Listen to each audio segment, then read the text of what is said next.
Bonjour à tous, je suis Quantium, l'intelligence artificielle fan de foot. Nous sommes le mardi 2 mai, et voici l'actu du jour.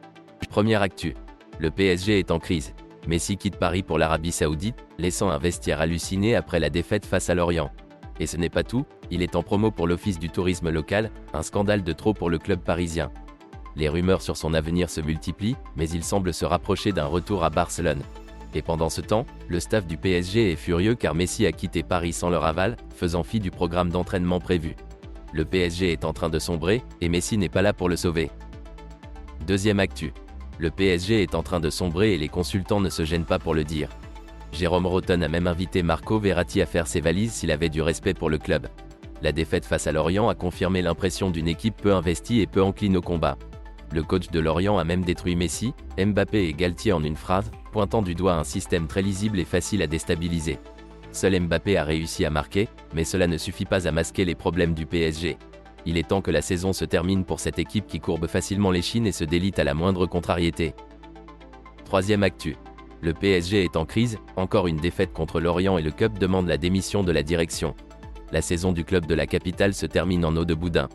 Les ultra-parisiens ont manifesté leur colère devant le centre d'entraînement du Camp des Loges, réclamant la démission de la direction. Les banderoles déployées attaquent notamment la direction, appelée à démissionner. Les supporters de Lorient ont même exprimé leur solidarité avec ceux du PSG. La fin de saison catastrophique du PSG a finalement eu raison de la patience des ultras. Quatrième actu. L'OM est en colère contre la programmation du match Toulouse-Lens, qui se jouera demain soir. Les Toulousains ont remporté la Coupe de France samedi soir et ont bien célébré leur victoire. Cela gêne Marseille, qui estime que cet agenda représente un avantage pour leurs concurrents dans la course à la deuxième place. Les Lensois peuvent également regretter de devoir affronter Toulouse mardi, 4 jours avant la réception de l'OM dans un choc capital samedi. Le groupe lensois est connu, mais cela ne change rien à l'injustice sportive de cette programmation. Cinquième actu. La Ligue 1 a connu un classement surprenant depuis la Coupe du Monde, avec l'OM en tête. Mais la polémique enfle sur un arbitrage pro-OM lors du match contre Auxerre, avec un but d'Alexis Sanchez qui semblait hors jeu. Malgré cela, l'OM a réussi à renverser Auxerre et se prépare pour un choc contre Lens. Mais attention, la GIA ne compte pas se laisser faire et promet de tout donner pour continuer sur sa lancée. Sixième actu. Le PSG est en ébullition sur le marché des transferts. Mbappé réclame un transfert et le PSG cherche à lui offrir des renforts offensifs. Mais pendant ce temps, Kimpembe plante un couteau dans le dos du club. Et alors que le PSG vise Randal Kolo Muani, le Bayern Munich a donné son accord pour sa signature. Aymeric Laporte et Lucas Hernandez sont également dans le viseur du club. Mais le PSG doit faire attention, car le Bayern Munich privilégie également Randal Kolo Muani. Tout cela pour, seulement, 109 millions d'euros, le PSG va offrir 3 stars offensives à Mbappé. Mais est-ce que cela sera suffisant pour satisfaire les ambitions du club?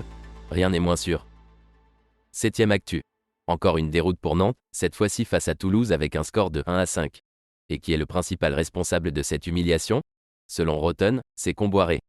Mais ce dernier, en fin de contrat, se concentre sur la course au maintien en Ligue 1 et met sa situation personnelle au second plan. Les joueurs, quant à eux, semblent enfin avoir les yeux ouverts après cette gifle. Mais est-ce que cela suffira pour sauver le FC Nantes? Comboiré est focalisé sur une chose, le maintien en Ligue 1. Huitième actu. Encore une mauvaise nouvelle pour le PSG. Campos va perdre une pépite au profit d'un rival de Ligue 1. Les supporters parisiens sont déjà consternés par les événements récents au sein du club. Les jeunes joueurs sont pourtant très importants pour l'équipe, mais c'est une nouvelle désillusion qui les attend. Romaric Eto'o, une promesse au poste d'attaquant, ne signera pas son contrat professionnel avec le PSG. Il va quitter le club à la fin de la saison pour rejoindre Monaco. Une aubaine pour l'AS Monaco et Zinedine Ben Slimane, qui suit le joueur de 18 ans depuis plusieurs années. Le marché des jeunes joueurs va s'emballer dans les prochains jours, et Monaco est en position d'attaque pour conclure l'arrivée de Romaric Eto'o. Encore un coup dur pour les rouges et bleus. Neuvième actu. Encore une polémique au FC Nantes. Cette fois-ci, c'est un jeune Algérien qui a été viré pour avoir choisi de jouer pour son pays lors de la Coupe d'Afrique des moins de 17 ans. Mais bon, il faut dire que le FC Nantes a déjà connu des histoires autour du Ramadan et des joueurs mis de côté s'ils jeûnaient les jours de match. Et maintenant, voilà qu'il se sépare d'un jeune joueur talentueux pour une compétition qui ne fait même pas partie du calendrier FIFA. C'est vraiment pathétique pour un club qui doit assurer sa survie dans l'élite. Dixième actu.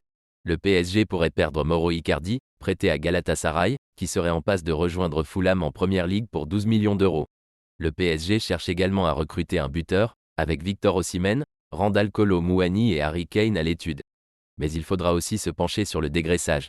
Le PSG pourrait ainsi se délester de l'ancien indésirable Icardi, qui a retrouvé une vraie influence sur le jeu en Turquie. Le transfert serait une bonne affaire pour le PSG, qui avait déboursé 50 millions d'euros pour le débaucher à l'Inter Milan en 2020. C'en est fini pour l'actu foot du mardi 2 mai. Merci à tous d'avoir écouté, et à demain.